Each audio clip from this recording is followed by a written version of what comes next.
Hola, ¿cómo están? Mi nombre es Lucas Ocampo, soy ayudante alumno de la Comisión 1, de la Cátedra 1, de la materia de Derecho Penal 1 que se dicta en la Facultad de Ciencias Jurídicas y Sociales de la Universidad Nacional de La Plata. Y conforme a los videoresúmenes que se vienen elaborando en la comisión respecto del libro Derecho Penal Parte General, escrito por los autores Zaffaroni y Alejías Lócar, es que me tocó el tema del horizonte de proyección del derecho penal. Y bueno, sin mucho más tratamiento vamos a justamente encarar el tema. Bueno, este tema está tratado en la unidad 2 del mencionado libro, titulada La pena como delimitación del derecho penal. Y ya apenas arranca el tratamiento de la unidad, los autores nos conceptualizan qué es el horizonte de proyección y cuál es el horizonte de proyección del derecho penal. En este sentido nos dicen que el horizonte de proyección es el ente o el conjunto de entes sobre los que un saber o disciplina que busca conocer va a ensayar o elaborar su sistema de comprensión. En este sentido, el horizonte de proyección es relevante y necesario para el derecho penal porque, como habíamos visto en el capítulo 1, el derecho penal no deja de ser un saber y como tal necesita un horizonte de proyección, es decir, una materia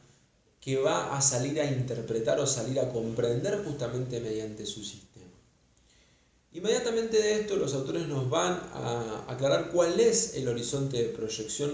del derecho penal, es decir, cuáles son los entes o el conjunto de entes que integra esta materia que va a ser interpretada. Y son dos los entes que enuncian. Uno, el concepto de pena como delimitador del horizonte de proyección, y el otro, el de ley penal. Vamos a ir al tratamiento en primer lugar de las leyes penales entonces. La ley penal es definida por los autores como toda aquella ley que habilite el ejercicio de poder punitivo. Ahora bien, los autores van a tomar para el desarrollo del tema de la ley penal una clasificación de la sociología que distingue entre las funciones manifiestas, las funciones latentes y las funciones eventuales de una institución, y la van a aplicar a la ley penal. Entonces van a decir que función manifiesta, ley penal manifiesta es aquella que tiene manifiestamente, valga la redundancia, es decir, expresada su función, ¿sí?, punitiva, es decir, reconoce la propia ley el ejercicio o la habilitación de poder punitivo. Un ejemplo de ley penal, de ley penal manifiesta es claro, por ejemplo, el Código Penal cuando en su artículo 79 dice que cuando en el caso de homicidio al que matare a otro se condenará con una pena de 8 a 25 años de prisión. Bueno, al entrar la prisión en el concepto de pena que estos autores elaboran, entonces claramente es una norma que manifiestamente aclara que habilita ejercicio de poder punitivo. Entonces es una norma penal manifiesta y va a entrar en el horizonte de proyección del derecho penal. Ahora, estas leyes no presentan mayores problemas. Ahora, hay leyes que tienen una función manifiesta distinta de la punitiva, es decir, esas leyes expresan que tienen una función que no es punitiva. O como dirían los autores, las leyes que habilitan poder punitivo no siempre lo dicen. ¿Y por qué están diciéndonos esto? Porque justamente estas son las leyes penales latentes, que son aquellas que teniendo una función distinta a la punitiva, en los hechos tienen una función punitiva.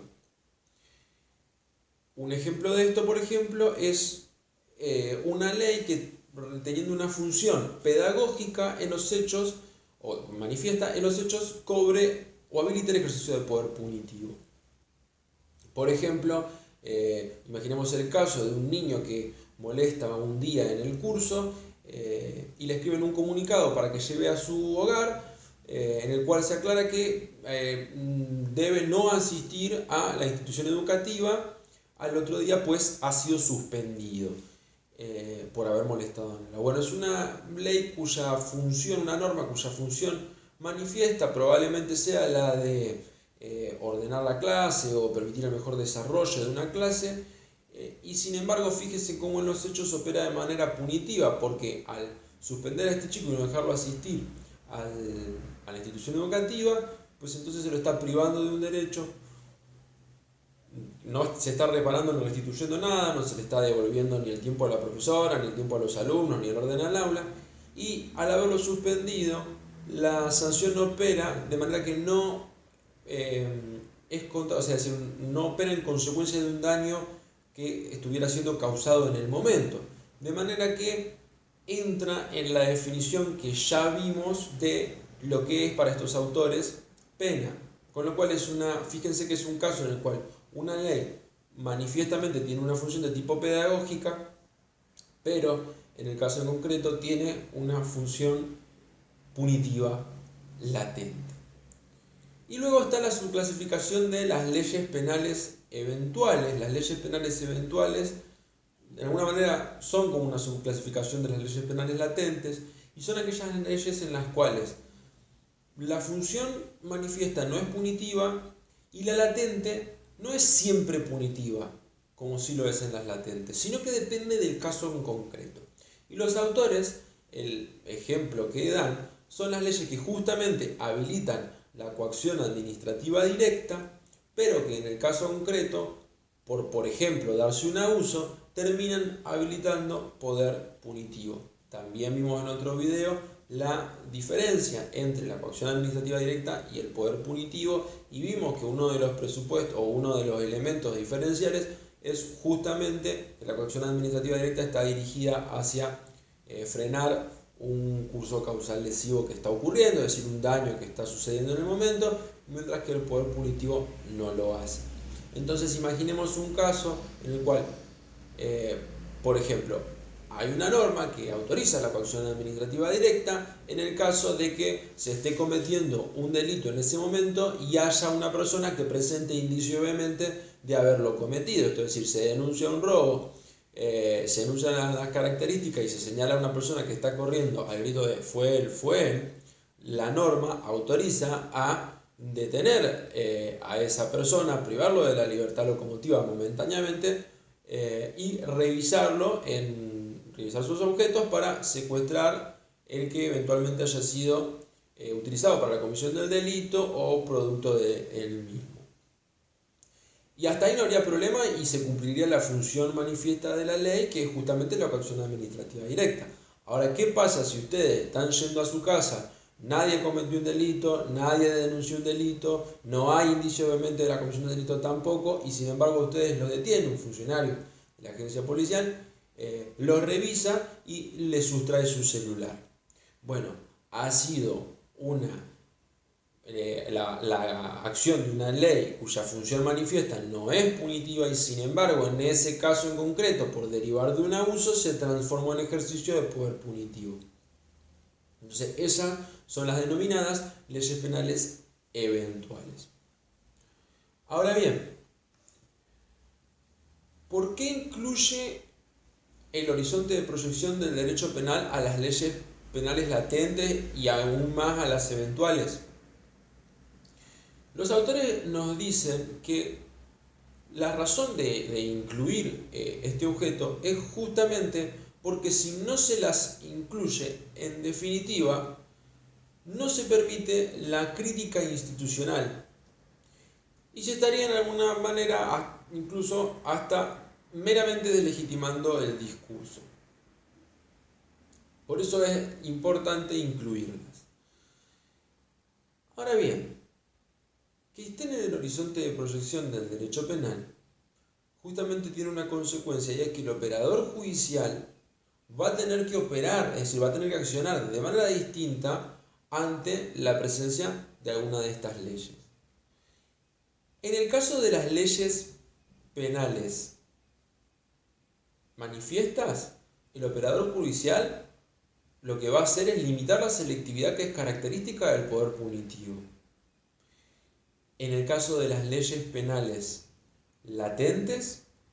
el operador judicial puede operar de dos maneras según estos autores. En primer lugar, exigiendo que se den todos los requisitos constitucionales para la aplicación de pena, porque en los hechos lo es, está aplicando una pena al habilitar el ejercicio del poder punitivo, o si no se pudiera realizar esto, entonces declarar su inconstitucionalidad. Y en el caso de las leyes penales eventuales, el operador judicial debe identificar cuáles son los presupuestos o los supuestos del caso en concreto, para no solo dejarla sin aplicación en ese caso, sino dejar sin aplicación dicha ley en todos los casos que presenten justamente los mismos supuestos, por representar entonces, en esos casos, una concreta habilitación de poder punitivo. Hasta acá hemos ensayado lo que es el horizonte de proyección para estos autores y cuál es el horizonte de proyección del derecho penal, y hemos definido cuáles son las leyes penales que estos autores conceptualizan y cuál es la acción que debe tener el operador judicial al toparse o al encontrarse con alguna de estas leyes en algún caso en concreto. Cualquier duda, la comisión está abierta a la respuesta de las mismas o a cualquier intercambio para solucionar esas dudas, y espero que se pueda resolver unas preguntas que les vamos a dejar acá abajo, que tienen por objetivo interrogar sobre justamente los temas que hemos tratado en este video. Así que bueno, muchas gracias por su tiempo y sin más me despido.